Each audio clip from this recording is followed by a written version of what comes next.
I will tell you, it was hard to get ungated.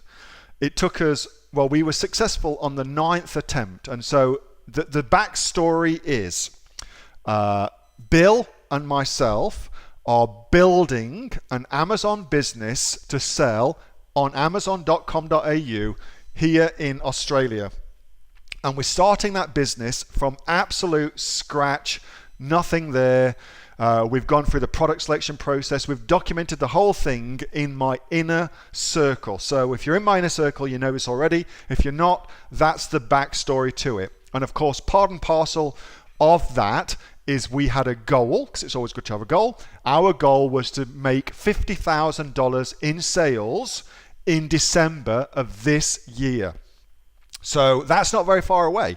It's like a month and a week, 5 weeks until we hit December, and we've got to start selling and then sell $50,000 worth of stock to hit the goal in that 5-week period. So it's a big task ahead of us, but I am very confident that we'll do it. And so part and parcel of that was getting ungated really, really fast. That was an important aspect of being able to sell. So I've documented how we've done that. However, it did not happen very, very fast. It actually took, as I said, 9 attempts to get ungated here in Australia. Anecdotally, I will tell you that that's the most it's ever taken me to get ungated.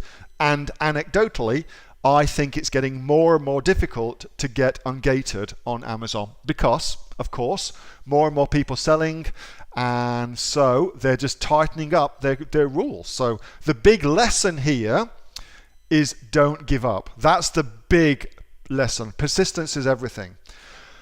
But how the hell did we get ungated? First things first was I went above and beyond to make sure the business looked absolutely legitimate. So we did things like, on our packaging for our product, I put the URL of the website.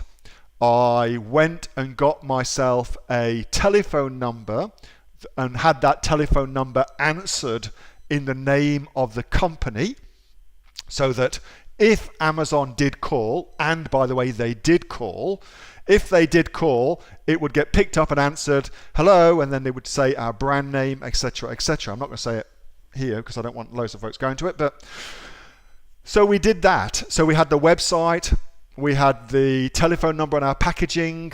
We also did all of our social media. That was all tied together as well. So it was all in our company name, all looked the same. The brand was the same across all the different social media assets that we set up. So it all went part and parcel towards demonstrating that the business was legitimate and a real business. Second thing was the Seller Central account. So Kate Hingham 101, ducks in a row. The Seller Central account was set up from the get-go with the right telephone number, the right email address, the right registered office, the right seller name, like all of that was done properly. But that also matched, if you go to ASIC and look on the ASIC website, you'll see it also matches everything that you can go look for on the ASIC website. It also matched everything on our credit card that we used for the Amazon Seller Central account. It also matched the details on our packaging, the details on our social media, the details on our website. It all matched. So that's the second part. Third part, the invoice that we use. We had to do 2 samples of the invoice. Firstly, you cannot use a pro forma invoice to get ungated. They won't accept that. You must use what's called a commercial invoice. So you've got to use a commercial invoice. Secondly, they won't accept an electronic version of a commercial invoice. It must be a printed off invoice, and this is just nuts, but it is what it is. Printed off invoice that you've scanned, and then you upload the scan. Now why? I don't know, but that's just the way it is.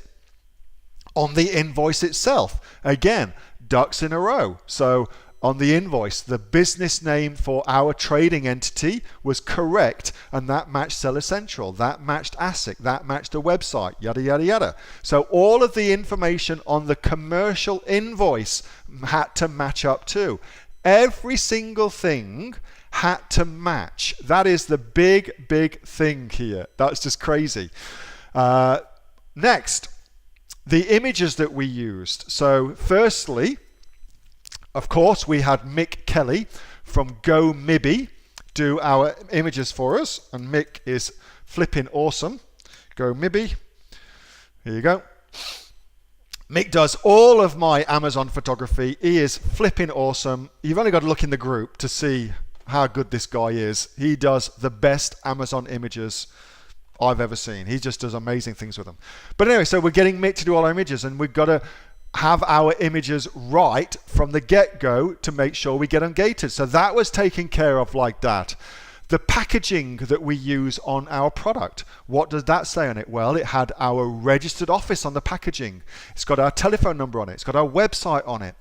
It was OTT in terms of setup. It was absolutely OTT.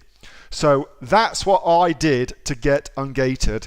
I went to a crazy level of detail to get myself ungated because I think that's what's necessary. However, I believe that there is a way to get ungated that's actually much easier. And it's actually a way that Jeffrey Loho has spoken about a few times. If you don't know Jeffrey Loho, he's one of the Amazon coaches, and he is a freaking awesome guy, an expert when it comes to wholesaling here in Australia. So Jeffrey has spoke about this a couple of times, about using wholesale products to get yourself ungated, and that looks extremely promising. I have not personally done it, but a couple of folks have done it, and they've had really good success. So Jeffrey may have stumbled upon something extremely good to get ungated here in Australia.